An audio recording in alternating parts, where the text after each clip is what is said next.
So we've all heard that phrase, do not put all your eggs in one basket, and it's almost a little cliche at this point, not quite, but almost. However, those are time-tested principles that they do work. And when it comes to the world of investing, we all know that we should be most likely spreading out our funds in a diversified manner according to several factors: age, risk tolerance, income, tax status, personal financial goals, among others. And I always say that investing in money itself is not the ultimate goal. We don't just wake up and say, okay, I dream of investing. We weren't little kids dreaming of that. Some of us might, but most of us weren't. What we do wake up, or what we do dream about, and the end goal really should be, and most likely is, are having a fulfilling retirement, building up an emergency fund for security, college, down payment for a home, a business, things like that. And so what we're going to look at today, I'll show you a really cool periodic table of different asset classes, how they performed over the different years, and make a case for diversification. And I hope this helps, so let's go ahead and get started.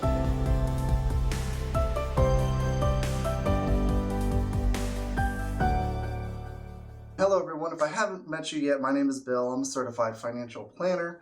And let's define diversification first. So diversification, as defined in finance, the process of allocating our capital and our funds in a way that reduces the exposure to any one particular asset or one particular risk. I did a whole different video on the different types of risk, whether it's market risk, interest rate risk, inflation or buying power risk. So we'll include that link so you can check that out. However, a common path towards diversification is to reduce your risk or volatility by investing in a variety of different assets.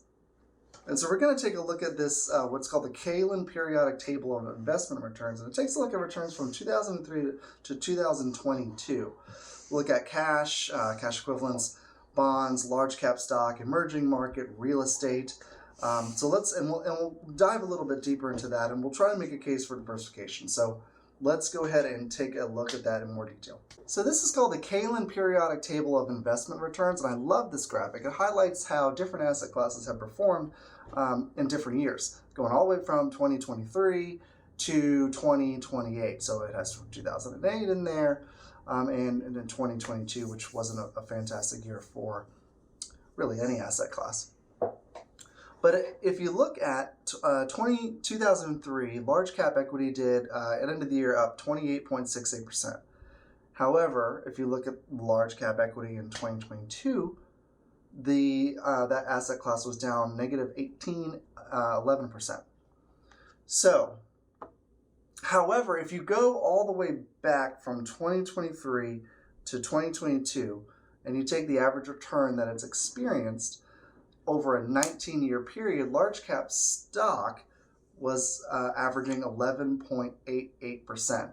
So the volatility that we saw in the short term over time is a lot smoother of a return, of a ride, for lack of a better word. What this highlights is that it's very difficult to predict which asset classes are going to perform year to year. Real estate in 2004 did phenomenal. It was up 37.96%. However, a couple of years later, in 2007, it was down -7%. And then in 2008, it was down a -48%. However, the return over time is always positive. It's a lot smoother. It's just the year-to-year returns are a little unpredictable and very difficult to narrow down consistently over time.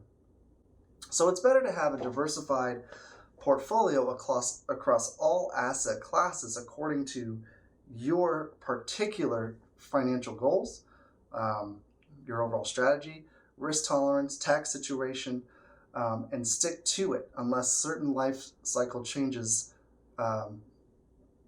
change, for lack of a better word, and then you need to readjust your investment profile or investment strategy. It's also important to remember that we as humans, just the way we're wired, we view loss way more severely than we do gains. So a 5% loss, down to count, we'll feel it much more powerfully than if we have a positive 5 5% gain, excuse me. So the same percentage change, we're just going to feel that 5% loss more. We're just naturally risk averse that way as a whole. And so another good example is if you found $1 on the ground, that's great. But if you lose $1, you're going to be looking for it.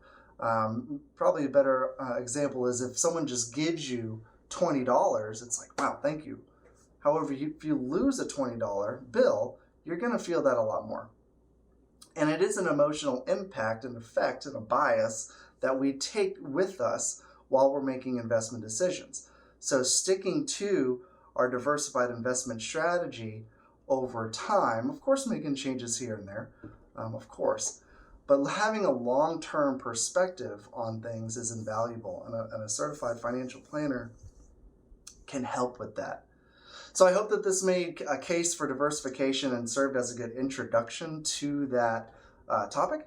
Remember, again, if you need guidance, look for a certified financial planner professionals who takes your goals, your needs, your specific circumstances into account while preparing a specific and tailored investment strategy for you.